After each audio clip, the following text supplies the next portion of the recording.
So Dark Matter 2525 recently posted a video called Why Modern Entertainment is Garbage. Or is it? And it was quite interesting. If you haven't heard of him, I'd highly recommend checking him out. He's an atheist YouTuber who mainly does animations critiquing organized religion, but in more recent years he's branched into discussing other topics as well. I often find his observations to be insightful, even profound. I don't agree with him on everything, but what's refreshing about him is that he clearly says what he actually thinks. Unlike many content creators who just tell people what they want to hear in order to maximize engagement. But anyway, he made a video addressing the prevailing problem of there being more bad art nowadays. He went into a number of factors, but the one I wanted to hone in on was the survivorship bias. People commonly say that art and movies and games are so terrible now, and things used to be so much better in the good old days. But he points out that this attitude has been around forever. Every generation thought that the art that was around when they were growing up was great, and that there was suddenly so much bad art in the present. And every generation has been wrong. Why does this keep happening? Cultural amnesia.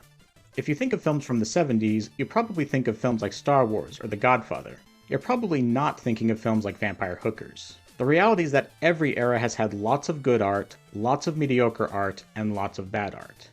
The difference is that the good art gets remembered and passed on, while the mediocre and bad art fades into obscurity and is forgotten. So when we look back at the past, it can give us the illusion that art used to be better, but that's simply because it's the legitimately good art that tends to stick around and stand the test of time.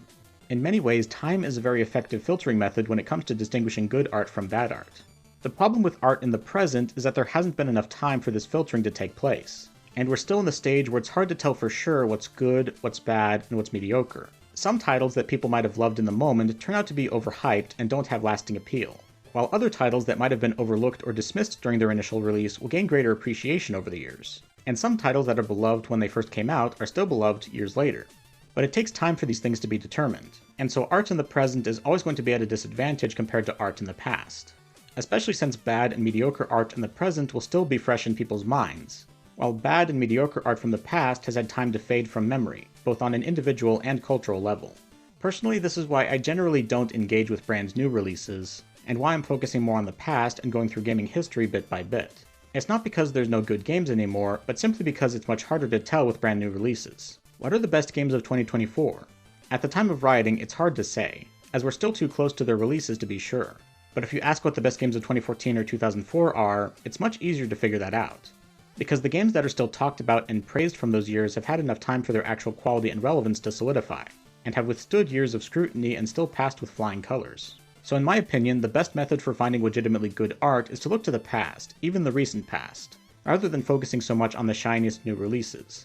The only benefit to buying new releases is FOMO, which really doesn't matter in the long run. If something is genuinely good, then it will still be good in a year, 5 years, 10 years. Because that's the thing about the present, it keeps turning into the past. So investigating the past for good art will always give you new things to experience just as reliably as investigating the present. Even more so since you'll have more context for art of the past, unlike art of the present, whose context hasn't fully solidified yet. So yeah, that's my advice for how to find good art. You don't have to ignore new releases completely, but you shouldn't be worried about keeping up with the latest popular thing, because there's a good chance that it's not worth it. And if it is worth it, then it will still be worth it even if you don't experience it until years later.